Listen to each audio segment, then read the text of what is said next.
Hello friends, welcome to TrendTech Guide. Today I'll show you how to keep password on Google Keep. So if you are new to our channel, don't forget to subscribe. So let's start. First of all, you can see I'm here in Google Keep. Now if you search for option of keeping password, you cannot find any options over here. But we can still hide our message from viewers. For that, first of all, select any one of your messages. And over here you can see here is archive. Click on this and you can see our message is hidden. Now if anyone wants to take a notes from here, they cannot find over here.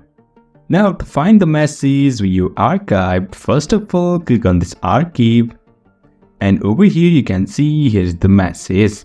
You can just click on this on archive and after that you will find that message on your note. So in this way, we can hide our messages on Google Keep.